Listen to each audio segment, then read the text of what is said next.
Kan kita kan juga bingung kalau hanya dilarang-larang jangan makan riba, jangan kredit riba, jangan minjem uang riba. Solusinya apa biar kita ini? Kan kalau orang melarang harus kasih solusi gitu ya. Yang baiknya gimana? Jangan hanya melarang, tapi buntu. Akhirnya orang bisa bunuh diri nih, nggak punya duit, nggak punya transportasi segala macem gitu. Ntar nanti yang ada bukan yang ambil motor, malah maling motor kalau nggak ada solusinya. Jadi bagaimana kiranya tuh Ustaz, solusinya tuh yang baiknya?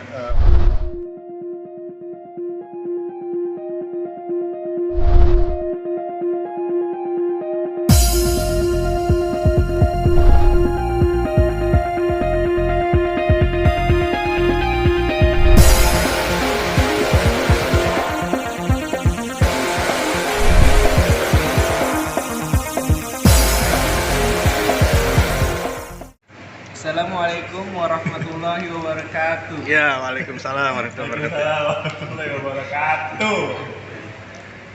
Ini saya di sini saya bernama Inzal Hidayah. Ini adalah teman-teman saya, ada Ali, ada Danen. Mantap. Nasi goceng mantap. Di sini kita akan mengomongi tentang masalah riba yang ada di masyarakat kita. Iya, sambil makan nasi Jumat berkah ya. Sebelum kita ngomongin riba, ada baiknya kita ngisi energi dulu nih, biar pada kuat nih teman-teman semuanya. Oleh karena itu nih, kita makan nih produk dari ini nih, Yayasan Nasi Jumat, yang insya Allah gak riba, halal 100% semuanya. Alhamdulillah, Masya Allah. Mantul. Iya, soalnya riba ini masalah berat, jadi perlu isi energi dulu gitu ya. Siap. Jadi ini nasi Jumat ini titipan dari teman-teman donatur. Mereka donasi ke yayasan, terus ya kita masakin. Terus kalau dia pesan, oh kirim ke Masjid Anu ya kita kirimin ke sana. Tapi kalau bebas kirim kemana aja ya kita mau kirim terserah kita gitu. Karena masaknya di sini saya juga yang terdekat aja lah ya udah bagi ke masjid sekitar rumah gitu. Mudah-mudahan tambah besar ya Yayasan Nasi Jumat. Iya. Sedekahnya. Amin. Kalau bicara amin. tentang riba di masyarakat sekitar kita nih, di sini ada satu gang atau berapa gang yang banyak bank keliling masuk ke dalamnya gitu ya, pinjam uang, kredit atau meminjamkan uang dengan bunga-bunga yang besar. Nah itu ibu-ibu sangat tergiur. Makanya alangkah baiknya suami mengontrol daripada kegiatan ibu-ibu di rumah atau tanya-tanya tetangga sampingnya. Bahwasannya istrinya selama ini mengikut bank keliling nggak tuh? Yang seperti sistemnya rentenir gitu ya, itu termasuk riba gitu ya, mengambil keuntungan. Nah itu kadang ibu-ibu itu karena takut sama suaminya dan nggak punya duit, dia diem-diem dia tuh. Nggak ngomong ya? Nggak ngomong sama suaminya atau sama anak-anaknya misalnya.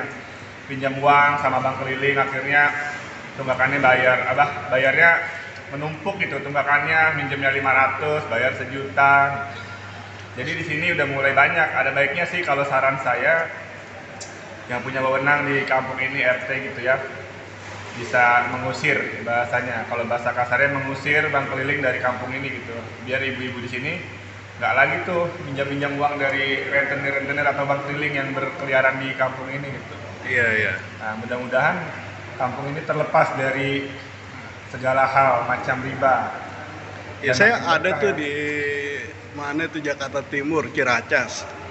Sudah dilarang, rentenir kelilingnya dilarang masuk sama pengurus masjidnya. Warganya yang janjian keluar. Jadi rentenirnya nggak boleh masuk, warganya janjian di luar gitu. Tapi apa? Kemarin saya cerita aja dikit nih. Gimana? Kan punya teman dia ikut pinjaman online gitu. Oh pinjol ya. Dia pas pinjem itu nggak ada masalah apa-apa, oke aja. Dengan bunga-bunganya itu dia oke. Dan ketika waktunya bayar, dia nggak punya uang. Sebulan, 2 bulan nunggak, ternyata dia nggak tahu kalau tiap bulan nunggak itu ada bunganya. Malah Tadi yang dimaksud oke apa awalnya? Oke. Akhirnya dia deal tentang deal. bunga yang dia bakalan bayar itu. Dia perkiraan dia bisa bayar gitu. Ternyata selang sebulan, 2 bulan dia nggak bayar, nggak dicari-cariin tuh sama pihak online itu. Seketika waktu itu dia lagi tidur di rumahnya, terus ada orang kayak Ambon gitu, bukan orang Ambon sih, rentenir gitu, jangan sebut suku. Kolektor ya. Terus dia dibangunin secara paksa kan, Mas, dibangunin terus ditanya siapa mas, kita dari rentenir pihak ini buat lagi pinjaman online yang mas pakai kemarin. Nah pas lagi ditagih kayak gitu posisi dia nggak megang duit sama sekali. Nah itu si rentenir itu tetap minta, ini mas ini harus dibayar sekarang tunai gitu kan. Temen saya itu tuh nggak punya uang sama sekali, katanya tetap disuruh bayar. Akhirnya si pihak debt collectornya ini minta jaminan, bayar deh segini aja dulu katanya ke kita, katanya buat kita laporan ke sana. Terus kata teman saya emang nggak punya duit sama sekali gitu katanya. Akhirnya dia dikasih waktu seminggu apa 2 minggu gitu. Pas 2 minggu tiba, debt collectornya datang lagi. Akhirnya teman saya kabur juga, kucing-kucingan gitu, sama debt collector saling ngumpet-ngumpetan. Akhirnya ya sekarang pusing sendiri juga gitu tentang riba-riba gitu, makanya bahaya. Itu ribut ya, debt collector di situ. Enggak, akhirnya udah itu kucing-kucingan dan lari-larian gitu. Gitu aja. Awalnya kira bisa bayar ya. Soalnya belum lama saya juga ngaji, guru masih tahu katanya riba tuh bener-bener bahaya katanya, kalau bisa jauhin katanya. Itu 1 rupiah pun itu haram katanya. Makanya saya selama ini saya ngelakuin riba apa enggak ya, saya juga nggak tahu. Saya ngerinya saya masuk kan, saya juga nggak ngerti hukum riba itu kayak apa banget, saya belum paham banget. Makanya saya ya udah dengerin aja yang udah ada gitu. Kayak buat pinjaman online saya nggak banget. Iya. Sekarang pertanyaannya Ustadz ya, bagaimana solusi bagi anak muda atau masyarakat nih? Emang anak muda kena riba juga? Enggak, Nggak ada anak muda kan sering bertanya-tanya, karena anak muda sering bertanya-tanya nih Ustadz. Bagaimana kalau kita ingin Jangan panggil barang? Ustadz, panggil Patris saja. Oh Patris, ya Iya. Patris. Bagaimana solusinya nih ya, sebagai seorang mungkin yang mengerti dalam hal riba, solusi bagi anak muda atau masyarakat yang ingin mengambil barang seperti motor atau mobil misalnya ya, di leasing-leasing, kalau lewat dealer, kalau kredit kan ini melalui leasing. Itu bagaimana kita dalam keadaan bingung kalau kita ngambil ke dealer, kita harus melalui bank gitu misalnya ya, itu kan 3 pihak katanya riba gitu. Ya. Jadi bagaimana solusi dari orang-orang yang gencar untuk mendakwakan jangan memakai riba, jangan memakan riba, itu solusinya apa? Apa mau dipinjamkan uang dulu dari bank syariah, atau dikumpulkan orang-orang dari pihak orang-orang yang mendakwahkan riba itu meminjamkan uang gitu, saling kumpul gabungan, membelikan barangnya dulu baru dikreditkan ke masyarakat, itu apa gimana? Kan kita kan juga bingung kalau hanya dilarang-larang jangan makan riba, jangan kredit riba, jangan minjem uang riba. Solusinya apa biar kita ini? Kan kalau orang melarang harus kasih solusi gitu ya. Yang baiknya gimana? Jangan hanya melarang tapi buntu, akhirnya orang bisa bunuh diri nih, nggak punya duit, nggak punya transportasi segala macem gitu. Ntar nanti yang ada bukan yang ambil motor malah maling motor kalau nggak ada solusinya. Jadi bagaimana kiranya tuh Ustaz, solusinya tuh yang baiknya, Pak Tris? Iya. Jadi memang masalah riba ini kan menyangkut 2 hal ya. Pertama, orang yang sudah terlanjur seperti tadi cerita tadi, dia kira bisa bayar. Dia berhutang ya, berharap ada rezeki di kemudian hari lalu bisa bayar. Padahal rezeki itu Allah yang kasih. Nah, begitu dia hutang riba, hutang dengan melanggar dosa, ya kan tentu Allah tahan dong rezekinya. Jadi kebanyakan orang yang riba itu pada gagal bayar, gitu kan? Karena berharap rezeki dari Allah tapi melawan larangan Allah gitu kan. Riba itu kan dilarang. Akhirnya dia bingung bayarnya, akhirnya kucing-kucingan. Nah, untuk solusi seperti itu kita memang mendampingi masyarakat bagaimana menyelesaikan bagi yang sudah terlanjur. Nah, lalu kedua tadi pertanyaan Bang Ali. Nah, Bang Ali ini salah satu guru di Masjid Uswatun Hasanah ya. Ya, guru anak-anak sama guru remaja-remaja di sini. Nah, tadi pertanyaan Bang Ali bagus juga dan ini banyak ditanyakan oleh masyarakat. Nah, oke lah yang sudah kena masalah, ada pendampingannya supaya bisa menyelesaikan. Nah, lalu supaya yang belum kena, supaya jangan kena, gitu kan. 1, mau pinjam uang, kemana pinjamnya? Supaya tidak riba. Karena masalah kebutuhan, masalah hutang kan nggak bisa dilarang. Yang dilarang itu kan masalah ribanya, bukan masalah hutangnya. Hutang itu boleh, itu akad sosial, tolong menolong.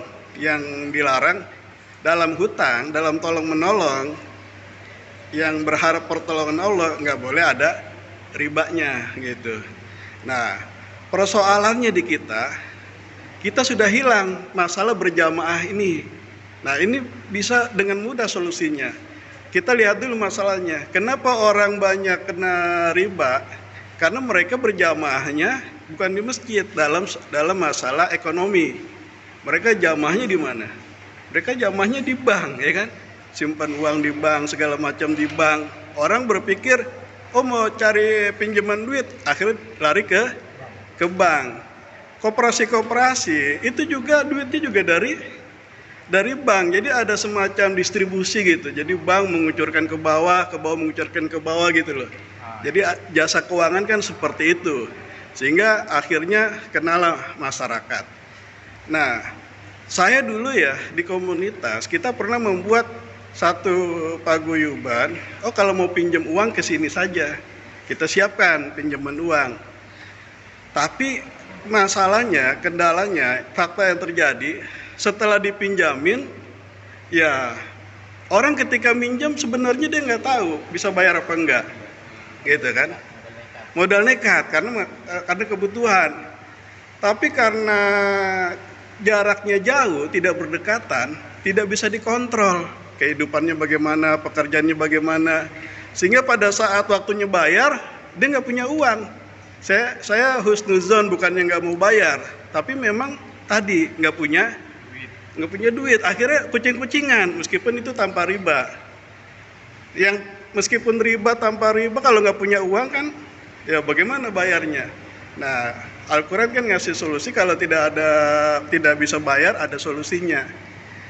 Nah, kendalanya ketika kita bikin komunitas yang orangnya mencar-mencar, itu susah untuk memberikan solusi.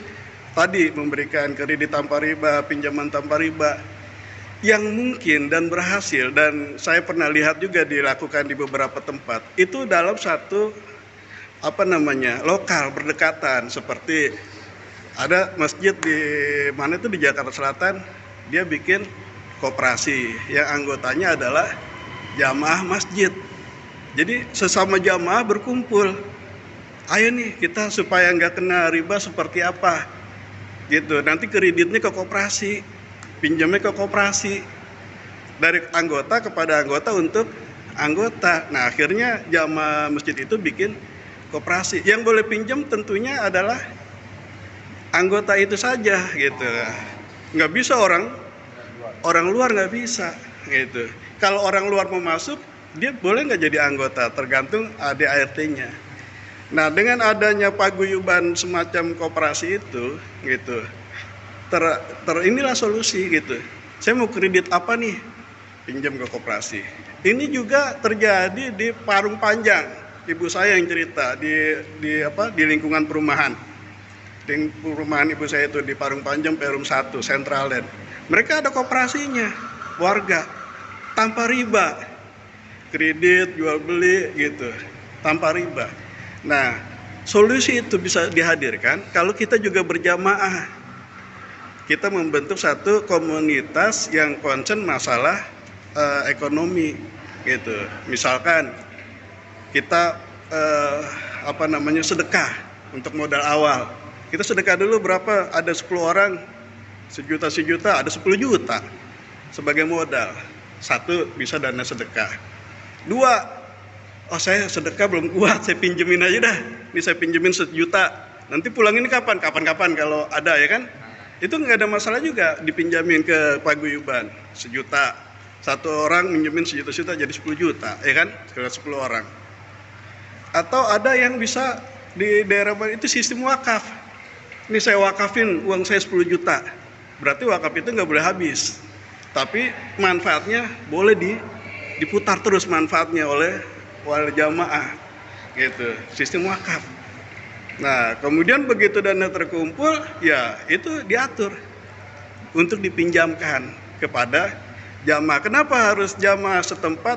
Supaya bisa terkontrol gitu, pengajiannya gitu kan, sholatnya gitu, semua ibadahnya. Kalau di luar jamaah susah. Coba kalau tetangga kita, dia mau kucing-kucingan kemana gitu. Nah, namanya kemungkinan tidak bisa membayar itu bisa terjadi, tetapi tentu ada solusinya. Kenapa nggak bisa bayar? oh saya pekerjaan saya lagi pandemi nih, lagi nggak kerja. Nah tentu kan ada solusinya. Ayo kita cari pekerjaan apa? Pekerjaan yang paling mungkin dilakukan tanpa terikat ya bisa jualan, gitu kan? Jualan properti. Mungkin di daerah lain ada teman-teman yang saya mau jual rumah nih buat bayar utang.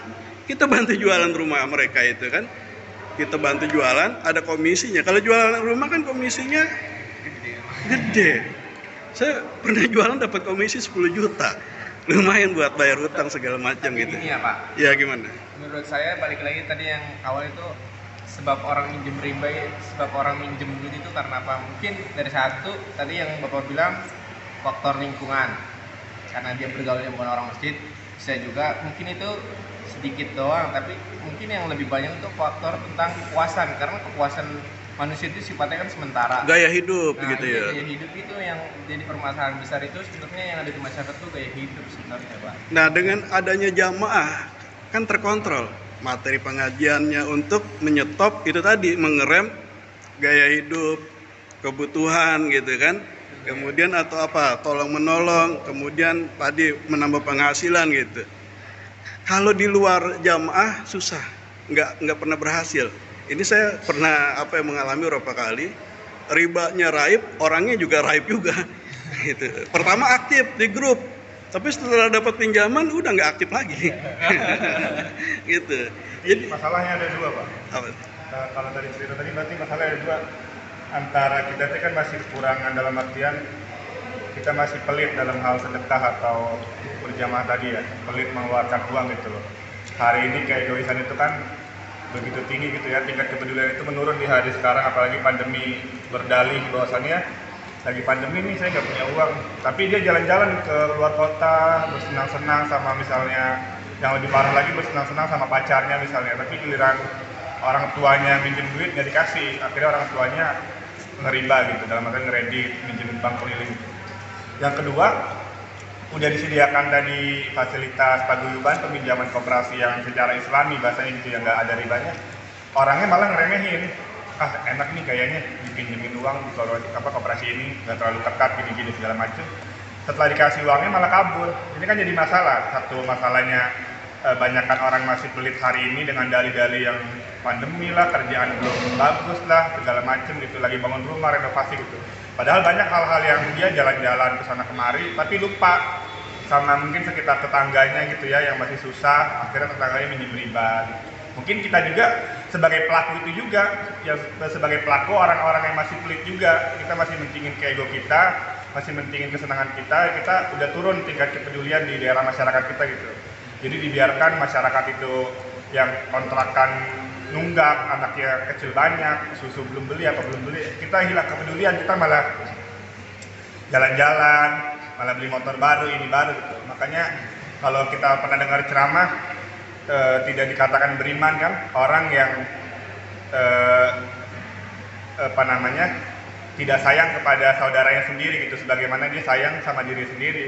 Dan ada lagi kan bahasa ceramah dalam dalam YouTube atau ustadz-ustadz itu, siapa orang yang kenyang di malam hari, tidur dalam keadaan kenyang di malam hari dan melihat tetangganya, tahu tetangganya lapar, itu dia tidak dikatakan beriman gitu ya. Itu orang-orang yang dusta gitu kata dalam agama kalau yang saya dengar gitu.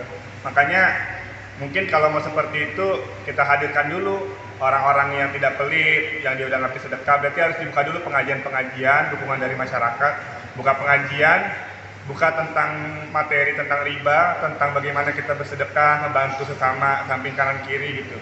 Ini hari ini kita sekarang kalau sedekah ke Palestina 5 juta biar ada kelihatan orang gitu, ada komunitas.